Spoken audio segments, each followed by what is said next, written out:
Have you ever heard the saying that no matter how good you are at something, there's always an Asian kid who's better at it? Well, that's Orhan's entire life. He is known as a jack of all trades, meaning he can learn almost any skill. But no matter how hard he tries, there's always going to be someone better than him. So he needs to find a way to overcome his weakness. One day, Orhan was working at his desk when all of a sudden, the party leader tells him he is being kicked out of the party. Oliver tells Orhan that he has been ignoring the power imbalance in the party for a while now because he and Orhan are childhood friends and he wanted to remain by his side, but at this point, he can't deny that keeping Orhan in the party would just slow the party down. Oliver is really trying to be nice and let Orhan down gently, but the other two are being total jerks about it. And Ellie and Derek both call Orhan a sack of dead weight and tell him the team would be much better off without him. And while Oliver would never have said that out loud, there's some truth to their accusations, so he asks Orhan to formally resign from the hero party. Orhan is heartbroken as he thinks back to how he and Oliver formed this party 8 years ago and quickly rose to S rank together. They were even the first to reach the 94th floor of the Great Southern Dungeon, so he can't understand why Oliver is abandoning him now. Oliver clarifies that he understands how important having an enchanter like Orhan who is capable of using support magic has been for the party, but last month, during a joint raid, he observed how a different S-rank party fought with their support mage, and to put it frankly, Orhan's support magic sucks compared to that girl's. And Orhan can't even deny it because he knows it's the truth. His support magic has always been mid, no matter how much he practiced, but he says the only reason his spells are so mediocre is because he was originally meant to be a swordsman, but he had to convert to support magic to balance out the party. However, before he could finish the sentence, Derek cuts him off and reminds him that the only reason Orhan had to switch to being an enchanter is because Oliver is way better at swordsmanship than he is.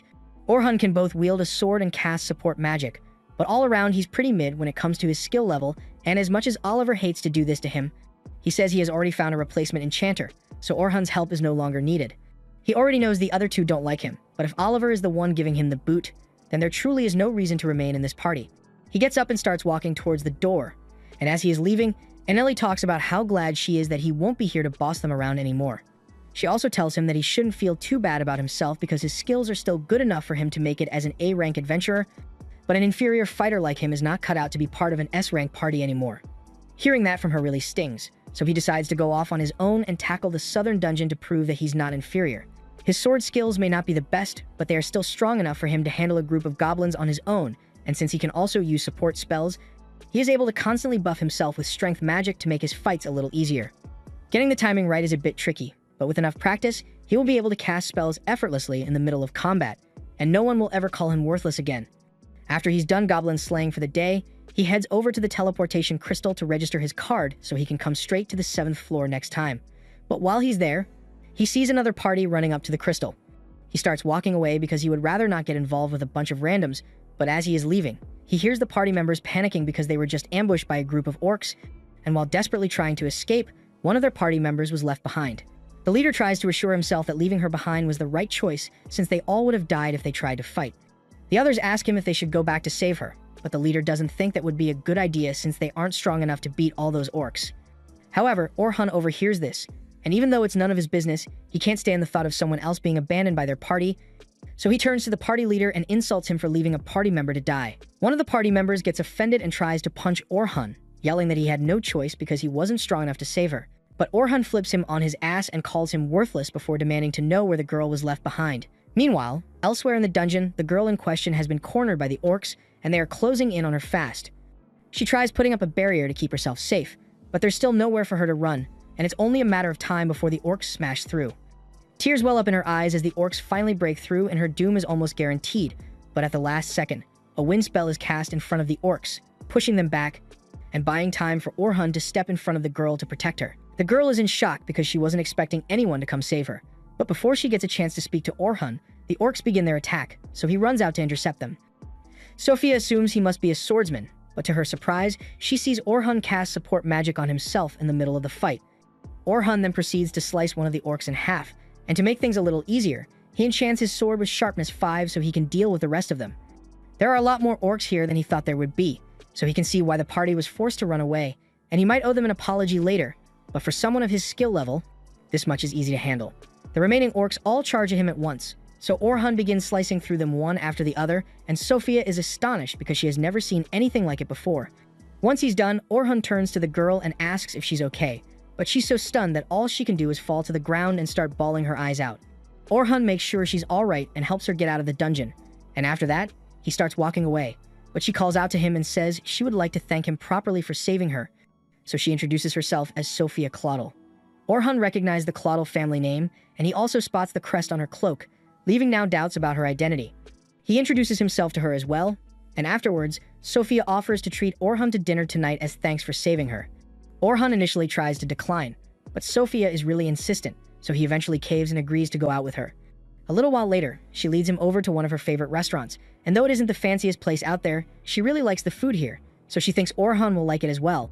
Orhan notices that the signboard out front has the same crest as Sophia's cloak, and it's pretty clear that she must be a member of the Night Sky Silver Rabbits, one of the biggest guilds in the kingdom. The clan is extremely powerful, so he's starting to second-guess getting involved with Sophia since things might get complicated. All of a sudden, Sophia spots her sister sitting over at one of the tables, so she goes over to ask her what she's doing here. Selma explains that she had a meeting nearby, so she decided to come here for dinner, but that aside, she asks Sophia what she's doing here with a man, because she's way too young to have a boyfriend. However, after taking a closer look, she realizes that the man is actually Orhan, and they happen to know each other. Sophia is surprised that Orhan knows her sister, but there's no way he could ever forget her. Selma Claudel is the leader of the most powerful S-rank party in the Silver Rabbits, as well as the most powerful enchanter on the whole continent. She's the reason that support mages are so respected when it comes to party formations, and coincidentally, she's the same enchanter that Orhan's party used as a basis for kicking him out. He knew Sophia was also part of the Silver Rabbit clan, but he didn't expect her to be directly related to Selma. But he doesn't recall ever doing anything to offend Selma, so he doesn't understand why she looks so mad at him. Selma gets in his face and asks him if he thinks it's appropriate to be going on a date with her 14-year-old sister this late at night. Orhan understands why Selma would be concerned, so he assures her that she is misunderstanding the situation and that he has no romantic interest in her sister whatsoever. However, the way he said that makes Selma even more angry because she thinks he's saying Sophia isn't attractive enough for him. Sophia begs Selma to stop making a scene in front of the man who saved her life, and upon learning that Orhan saved Sophia's life, Selma is very apologetic for her rudeness and thanks him for his help. They all sit down together, and this is the first time Orhan and Selma have gotten a chance to talk like this. Orhan explains that they met during last month's raid, and since they were both enchanters, they spent a lot of time together, although Orhan was mostly just assisting Selma. Selma tells him he was a huge help, but that much is to be expected from someone in the hero's party. However, Orhan tells her he isn't actually part of the hero's party anymore. Selma is shocked to hear that because she can't imagine why the party would want to get rid of someone as useful as Orhan, but she's not one to miss a good opportunity, so she asks if he would be interested in accepting a job. Orhan tells her he actually wants to adventure alone for a while, so he can't join her clan, but she says she just needs someone to join a teaching expedition that her clan will be hosting tomorrow, and she assures him that he will be paid well for his efforts. All he needs to do is focus on teaching the new recruits. They plan to spend roughly 3 days down on floor 50, and they already have a group of A-rank adventurers leading the expedition, but she'd feel a lot better if Orhan were there to help. After all, after working alongside him on the joint raid, she can see just how capable Orhan truly is as an enchanter. Orhan is honored to hear that Selma respects his enchanter skills, but he was just kicked out of his party for being a weak enchanter compared to Selma, and he doesn't want to limit himself to support magic again, so he politely declines her offer. Selma is surprised since she didn't think Orhan would turn her down, but he says he has his reasons.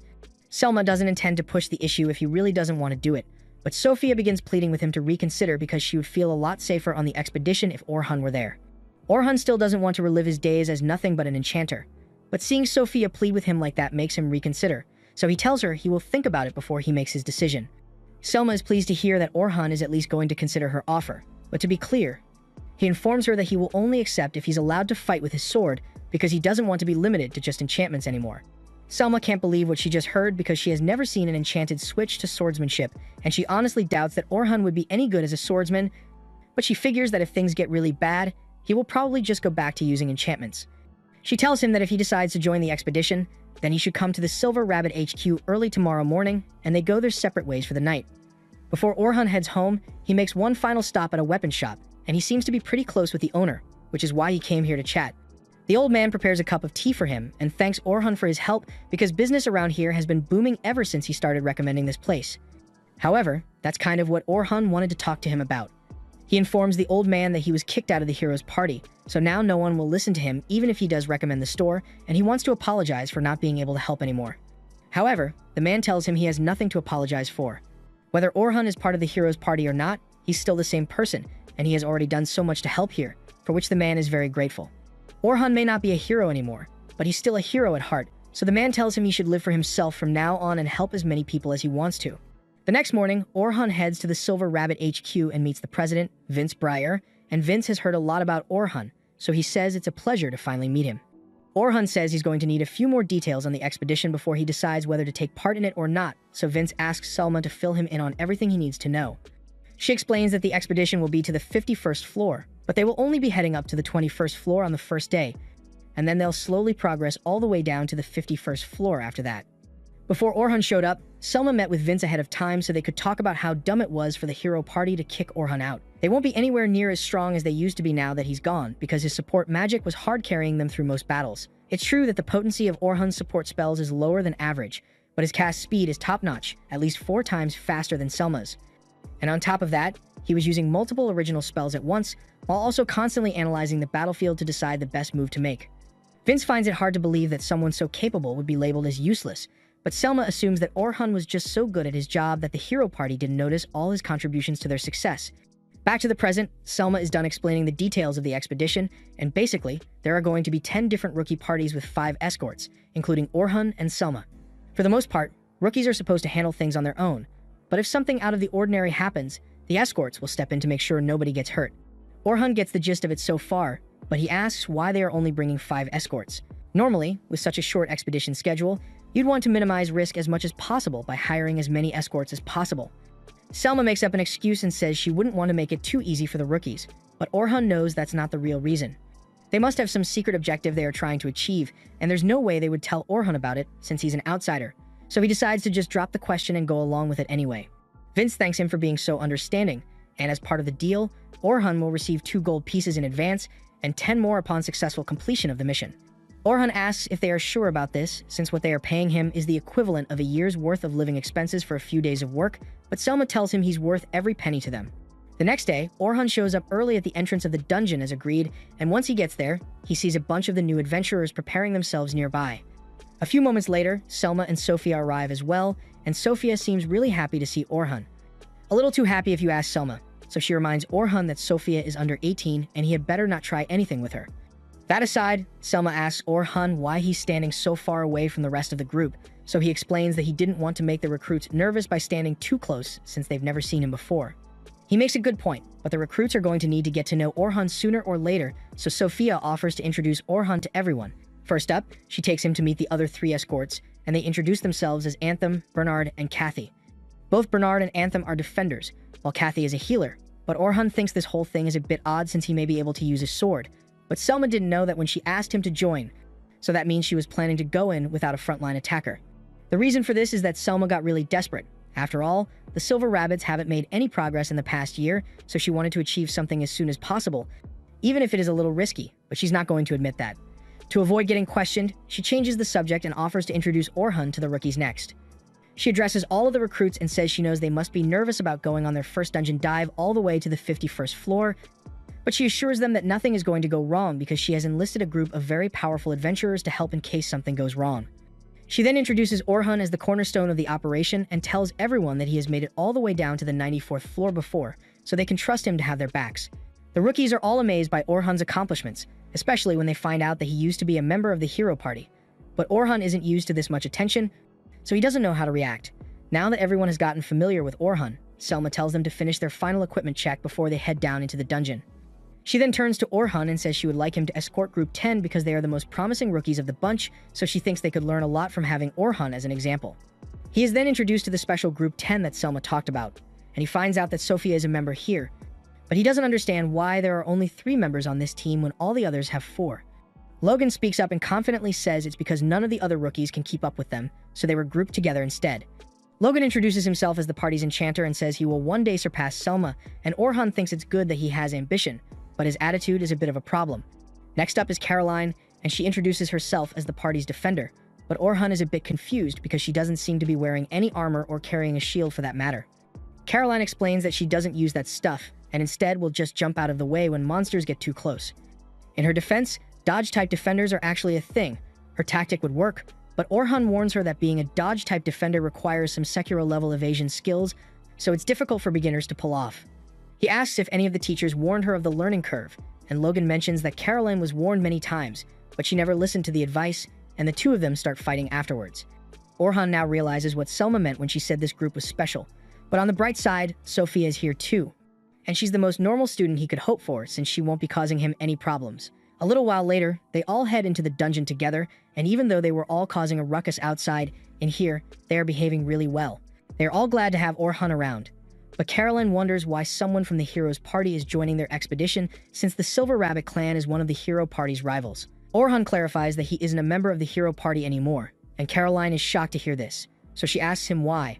But Orhan doesn't want to admit that he got kicked out, so he tells her to mind her own business. Even so, Caroline continues talking nonstop and mentions how Sophia wouldn't stop bragging about meeting Orhan the other day, and Sophia is a little embarrassed. But she does think that Orhan is amazing, and she's really happy he decided to come after all. A few minutes later, as they are walking through the cave, a group of wolves suddenly appears behind them, and normally, they would have to stop to face them, but Orhan isn't worried because he already left a bunch of traps behind as they entered, so any monsters that try to sneak up on them will instantly be dealt with. This way, they won't have to waste any time on watching their backs, but I'm starting to see why Orhan was labeled as useless because he doesn't tell a single person that he is basically guarding their rear all by himself. As they progress through the dungeon, Orhan gets a chance to observe how the rookie fights, and he's honestly impressed. He initially thought Logan was nothing but a rookie with a big ego, but he actually has decent enchanter skills. If he can maintain his output during longer battles, then he could easily join an A-rank party. However, for someone who's supposed to be the party leader, he's absolutely terrible at giving instructions, though he will probably get better with time. As for Caroline, she has the speed necessary to be a dodge-type defender, but she's a bit too aggressive because the second she sees a monster, she charges right at it. Technically, that's her job as a defender, but it still seems a little too reckless to Orhan. Next is Sophia, and she's not as impressive as the other two, but she's still decently skilled as a caster, and she doesn't have any obvious flaws in her fighting style, so Orhan thinks she has a promising future ahead of her. Thankfully, the rest of the expedition went smoothly, and by the end of day 1, they had successfully made it to the 21st floor of the dungeon. Selma later meets with Orhan and asks him what he thought of Group 10, and he tells her she was right about them having potential, but they don't really work as a team, especially Caroline. But Selma already knows how difficult they can be at times. It's time to head home, so they say goodbye for the day and agree to meet back up tomorrow morning, but the next day, Orhan wakes up to a terrible sight. The hero party has officially gone public about him being kicked out, and that means everyone in the city is aware of it now. He knew this would happen eventually, but he wishes it could have been after he was done with the expedition since all the students looked up to him because they thought he was a member of the hero party, so if they find out that he was banished, their opinion of him will surely be diminished. Either way, he's still going to have to deal with it, so he starts heading to the dungeon entrance for day 2 of the expedition. However, as he is walking down the street, he is suddenly called out to by Luna. She is also a member of the hero party, and she was always really kind to him whenever they talked, but she was away on an outing when Orhan was kicked out. He knows she would have stuck up for him if she were around, so he wonders if things would have gone differently in that case. But there's no use speculating now. Luna asks him to come back to the hero party because they need his strength, and Orhan is surprised to hear that, so he asks her if the others share her opinion, but she says she hasn't told the others yet. She just came to find him because she knows how important Orhan was to their team. She's serious about wanting to bring him back, but Orhan has already made his decision. He doesn't want to return to the hero party, and even if he did, with the news already in the public eye, it wouldn't make sense for him to return now. Luna hasn't read today's paper yet, so she doesn't know what it says about him, but she reminds him that they promised to conquer the Great Labyrinth together.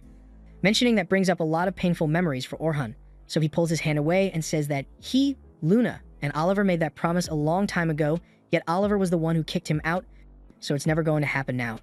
He had always hoped that the three of them would stay friends forever, but there's no going back to how things were before. As Orhan is walking towards the dungeon entrance, he is worried about what the children will think of him after seeing the article, because it states that he was kicked out of the hero party for being too weak. By the time he arrives at the meeting point, he finds all the students murmuring amongst themselves about the article.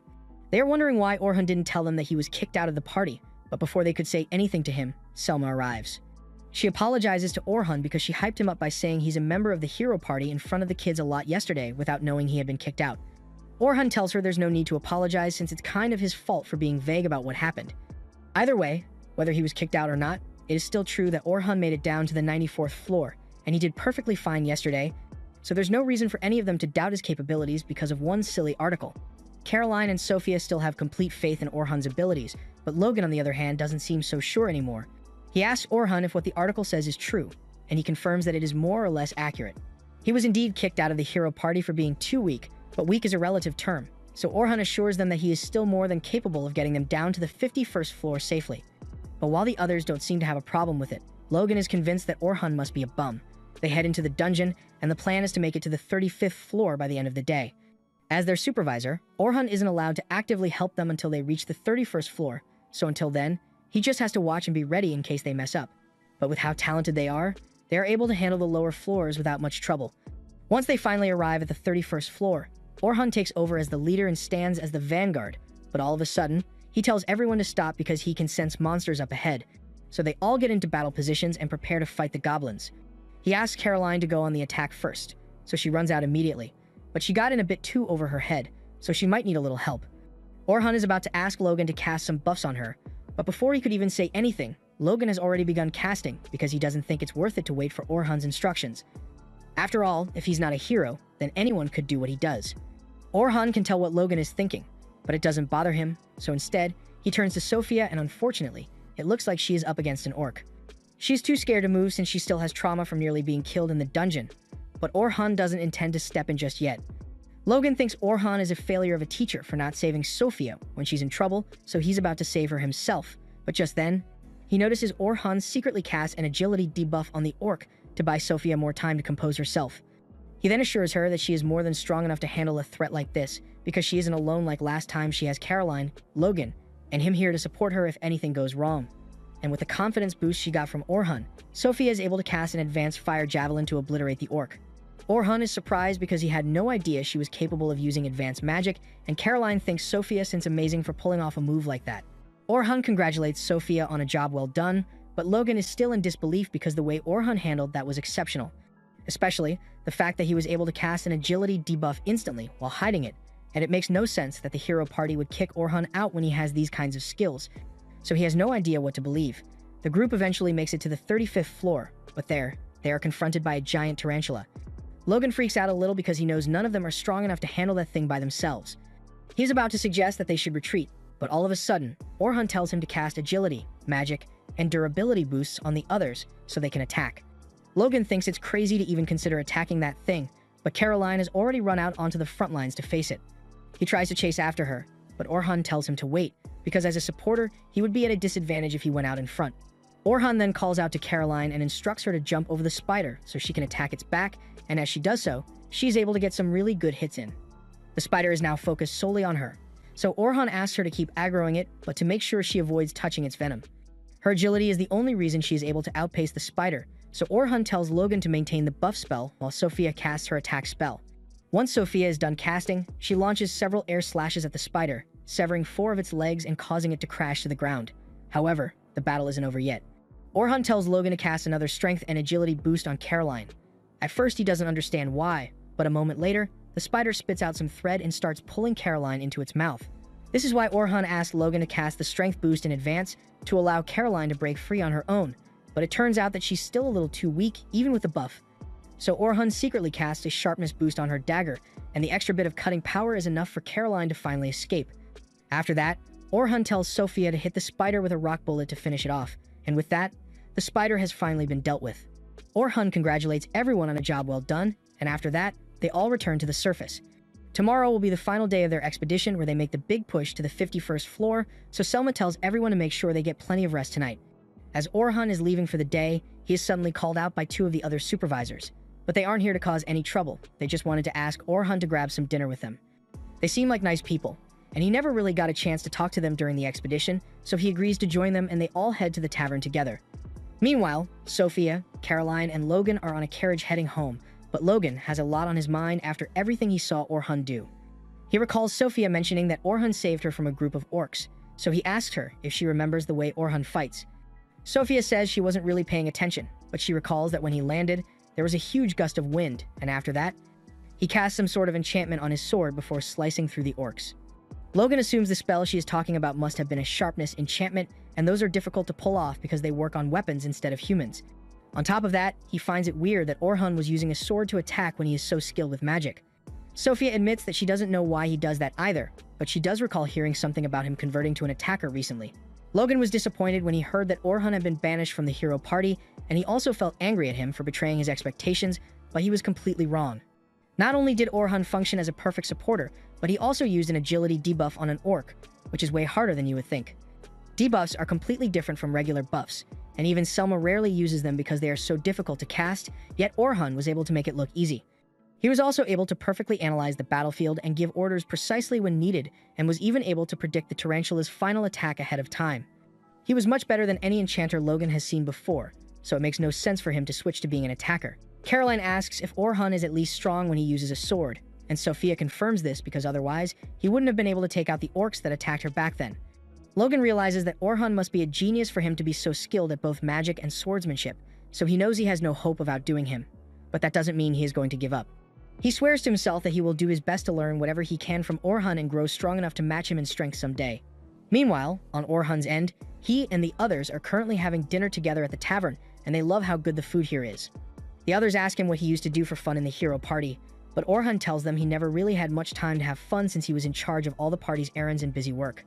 That's pretty depressing, and if that's the case, then it makes that article about Orhan being useless even worse because it sounds like he was the literal backbone of the party. They tell him he should just ignore those ungrateful jerks in the hero party, and hearing others stick up for him like that means a lot, so Orhan thanks them for being so supportive. That said, they do still have a few questions they would like to ask him, because from what they know, Orhan used to be an enchanter when he was in the hero party, and according to Selma, he was a damn good one. So they were wondering why he switched to being a frontline attacker. Orhan explains that he switched to using a sword after he left the hero party because that's what he always wanted to do. He says he used to be a swordsman in the hero party, and it had always been his dream to become the best in the world, so he was unbelievably happy when he got the position. His ambition came from watching his grandpa fight with a sword all the time, so he wanted to be able to do amazing stuff like him. If that's the case, then they ask why he chose to become an enchanter in the first place, but it wasn't really something Orhan wanted to do. Back in the early days of the hero party, once they started venturing into the lower floors, the monsters they faced became a lot stronger, so they couldn't continue pressing forward with their current party composition. Around that time was when Selma's influence started spreading, so their party decided that they needed to get an enchanter, and since Orhan is someone who can pretty much learn anything, the role fell to him. That sounds pretty rough, but on the bright side, Orhan's sacrifice is what allowed them to make it all the way to the 94th floor. However, Orhan tells them that it wasn't actually a good thing. Yes, his switch did make them progress faster, but the best thing to do would have been to take it slow and gradually build their strength because they weren't ready for what was on the 94th floor. And he knows for a fact that there is absolutely no chance of the hero party making it past that floor as they are right now, and even attempting it would be stupid. The others can tell that Orhan got a bit tense there, so they change the subject and ask him what kind of swordsman he wants to become. Orhan tells them he aspires to be a jack of all trades, swordsman, someone who can make it through even lower floors all on his own. The others are amazed since they have never heard of a dream like that, but if it's Orhan, they are sure he could pull it off. The next day, we see the hero party heading right into the dungeon, and remember how Orhan said it would be stupid of them to try to get past the 94th floor as they are now. Yeah, it looks like they are about to do something stupid. The next morning, Orhan returns to the dungeon entrance for the final stretch of the expedition, and he is immediately greeted by the kids. Caroline decides to give Sophia a chance to talk to Orhan, so she mentions that it would be really nice if they got a reward after completing the expedition. She then nudges Sophia to remind her about how she wanted to ask Orhan to officially join their guild, but just as she's about to say it, Selma suddenly calls Orhan over, so he is forced to step away for now. As Orhan is walking over to Selma, he hears a bunch of the students talking about how the hero party is attempting to make it to the deepest part of the dungeon today. They are apparently starting on floor 92, and when Orhan hears this, he pauses for a moment because he can't believe they would do something so risky, especially when they just replaced him with a new member a few days ago and haven't had time to practice yet. He starts stressing out about how badly it is going to go, but then he remembers, wait a minute, this isn't my problem anymore. Meanwhile, the hero party have just arrived on the 92nd floor of the southern dungeon with their new recruit, Philly Carpenter.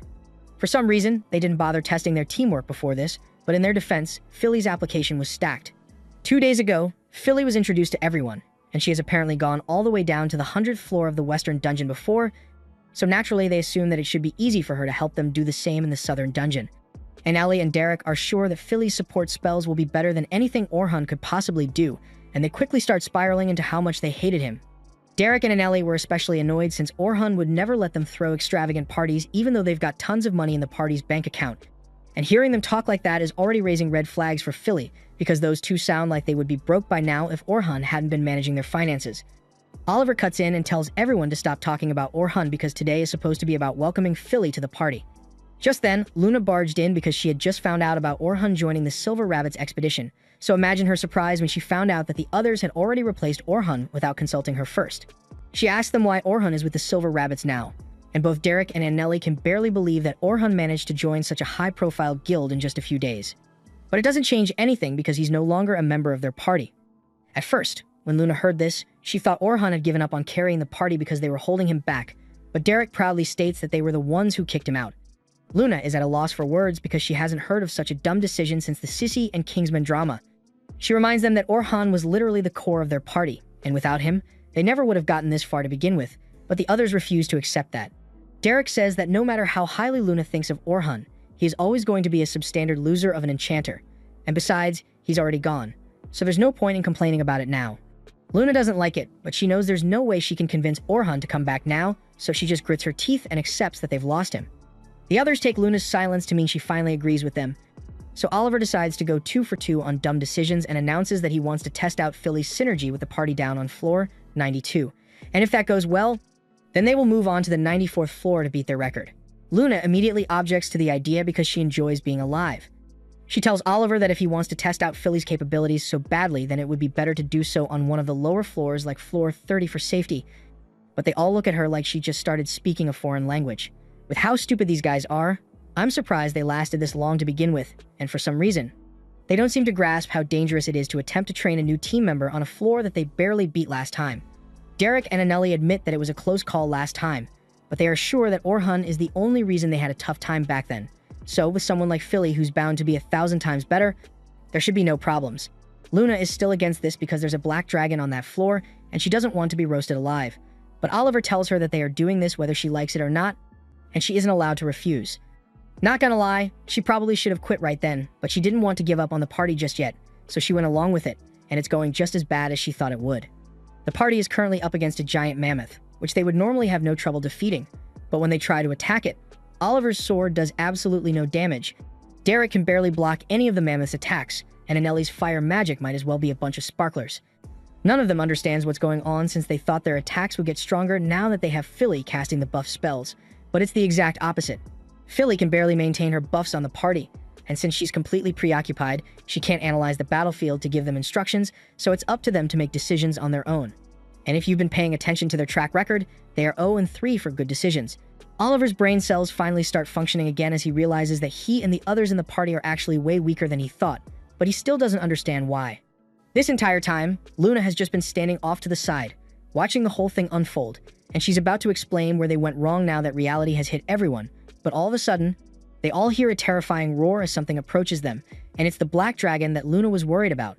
The dragon lands, squishing the mammoth in an instant and knocking everyone off their feet, so Luna yells that they need to run away, but apparently, Derek and Anneli are still brain cells deficient, because even though they just saw the thing one-shot the mammoth they were struggling to damage, they still think they stand a chance of beating it, and Oliver joined in on their delusional optimism. They've defeated the dragon once before, so he assumes they should be able to do so again, but that was only because Orhan was here with them, and it seems they still don't understand that.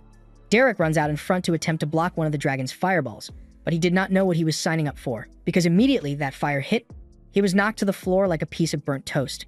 Luna immediately rushes over to start healing him, and Philly is frozen stiff with fear, regretting every decision that led her to join this party. Anneli attempts to cast a fire javelin at the dragon, and she succeeds, but that might have actually done negative damage, because the dragon was completely unaffected, and she is left dumbfounded.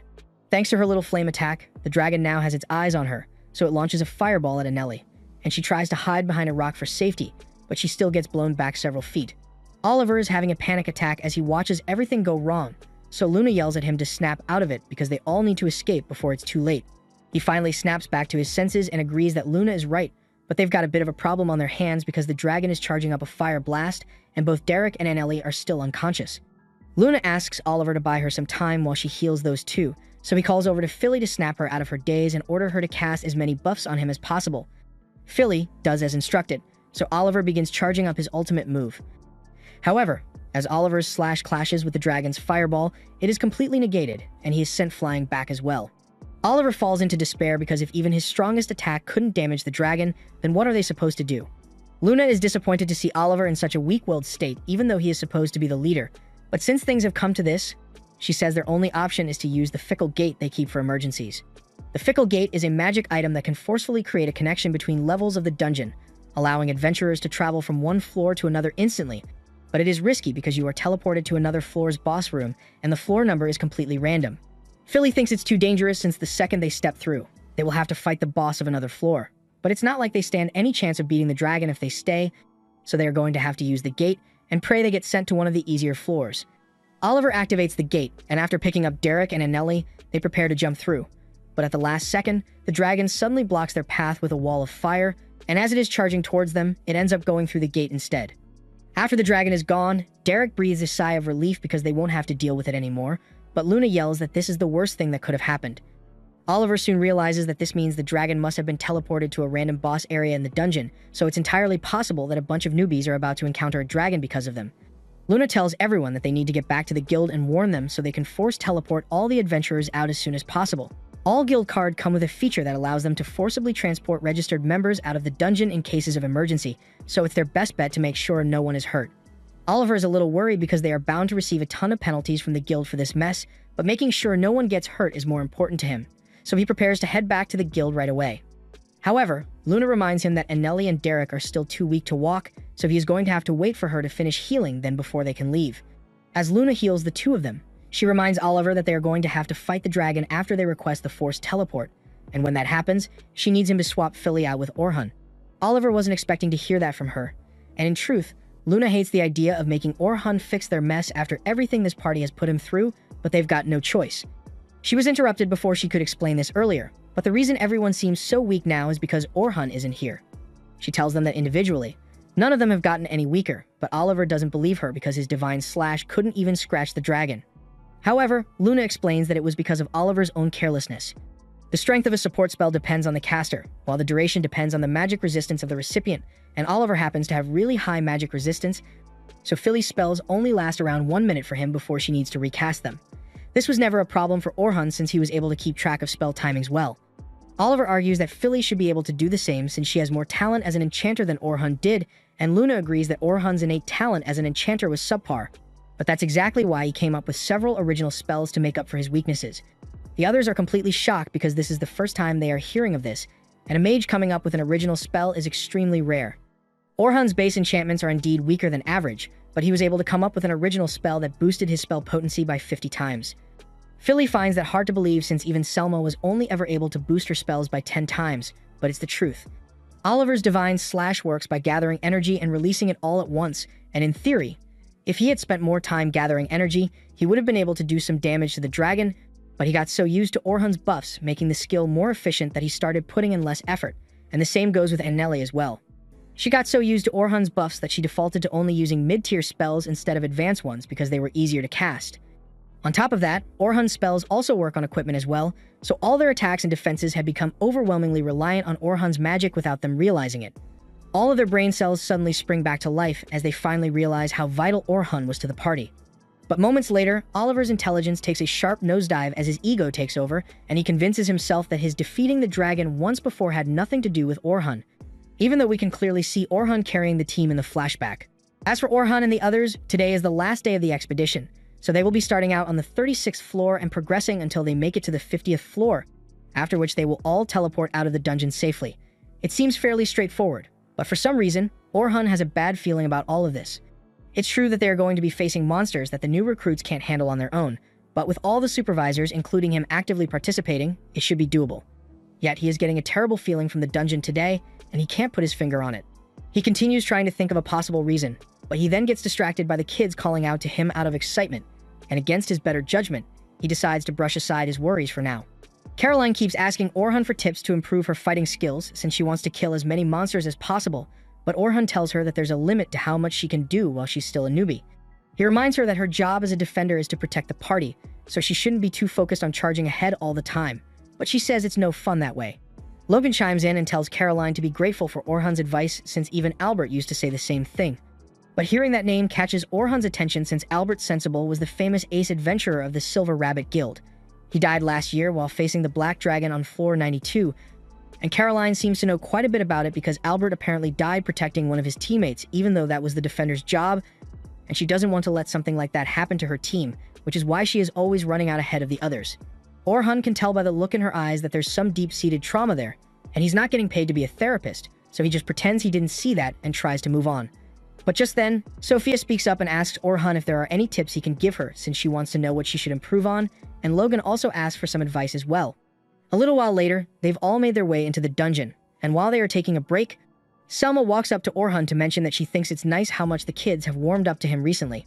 He admits that he was a little worried about how they might treat him after that newspaper article came out, but they all accepted him regardless.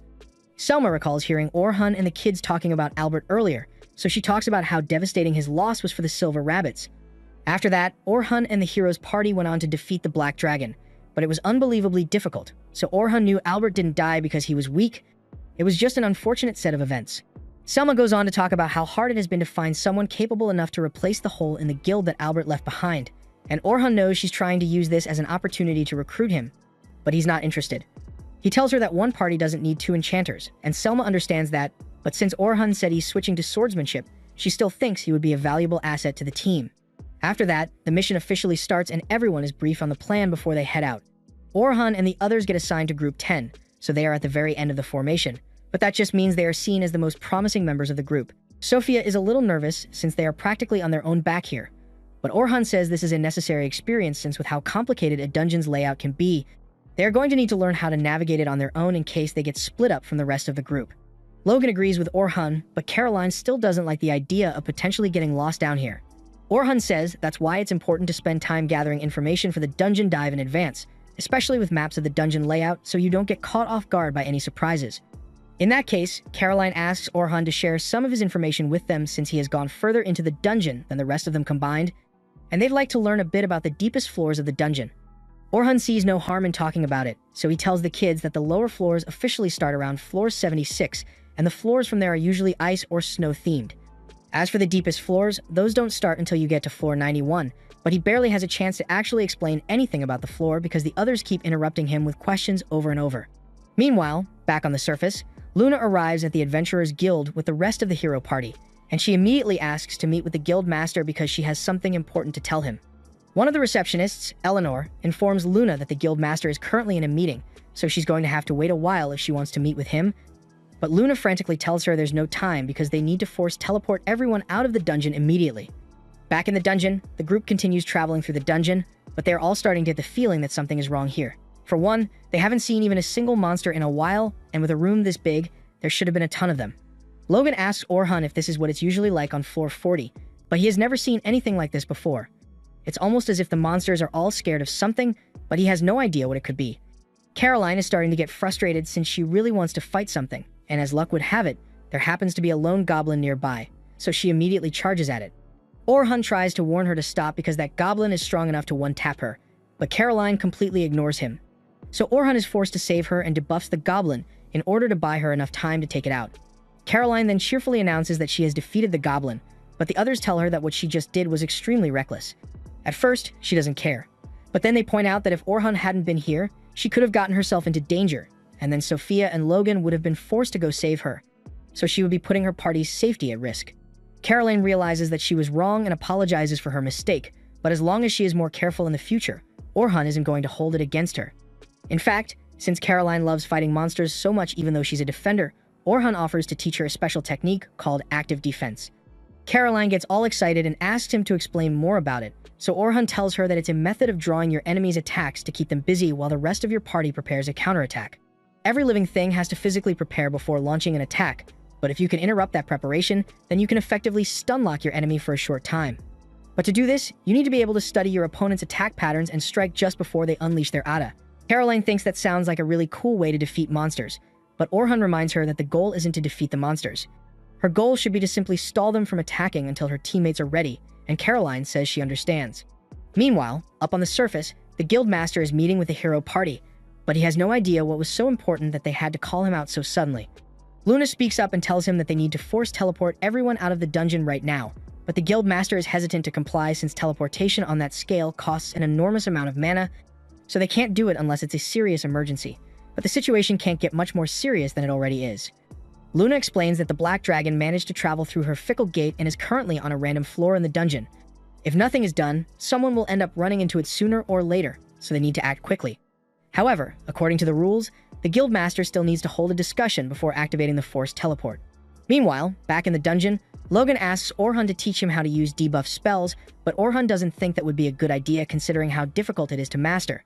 The effectiveness of a debuff spell is largely dependent on the magic resistance of the target, so for Logan to use it effectively, he would both need to master the nuance of the spell and learn the individual magic resistance for every single monster in the dungeon. On top of that, debuff magic isn't particularly effective against monsters in the deeper floors, so it's not practical to learn as a main skill. However, Orhun does know of a trick that could be useful to him. He points to a pair of wolves that are charging this way, but instead of doing anything to attack those wolves, Orhun just waits, and after a few seconds, they trigger one of the traps he had laid beforehand. The others are amazed since they've never seen anything like it before. So Orhun explains that it's a simple trick that comes in handy to prevent enemies from sneaking up on the party as they progress through the dungeon, and Logan would do well to learn the technique since it's an enchanter's job to maintain the battlefield advantage for his party. Orhun then turns to Sophia and tells her that if she wants to grow stronger, then she should learn to use parallel casting. She is already able to use special grade spells, but those kinds of spells take time to activate, so if she learned how to parallel cast, she could begin casting a second one halfway through the first one to reduce downtime. It will take a bit of effort to master, but anyone can learn to cast at least 2 spells at once given enough time, so Orhun tells her to give it a try once the mission is over. He says she can probably get Selma to teach her later, and he's right about that, but she says she would actually prefer it if Orhun taught her instead. He's surprised to hear her say that, and he'd like to turn her down, but he can't say no to a face like that, so he agrees to train her later. Meanwhile, back on the surface, the preparations for the forced teleportation are finally ready, so once the spell is fully charged, the Guildmaster will initiate the teleportation. After that, he says he wants the hero party to go back into the dungeon and defeat the Black Dragon, but they all tense up upon hearing that because they know there's no way they could beat that thing. Anneli tries to make up an excuse about them, needing time to recover from their previous battle, but Luna cuts her off and tells the Guildmaster that they will head back into the dungeon to kill the dragon as soon as possible. However, there is one request. Down in the dungeon, the group eventually makes it to the floor boss room, and since this one is a little too advanced for the recruits, the supervisors are going to handle it on their own. Orhun heads to the front lines with the rest of the supervisors, and as soon as the battle begins, he rushes forward to distract the troll while everyone else prepares an attack. Orhun masterfully controls the movement on the battlefield, and thanks to him, they manage to take the troll out within a few minutes, so everything is going really well. However, on the hero party's end, the situation is really bad. They are on their way back to the dungeon with Luna taking the lead, but the others are confused as to why she asked the Guildmaster to teleport the people on floors 40 to 50 out first. Luna explains that it's because Orhun is likely on one of those floors, and they are going to need his help if they plan on beating the dragon. On Orhun's end, he and the others have finally made it to the boss room of the 50th floor, and they've just taken out the crab monster here, so the mission is officially over. However, just when Orhun thought he could finally relax, the space above everyone begins to crack and the black dragon suddenly appears, leaving everyone terrified. This was the end of episode 5. Subscribe to not miss the next part.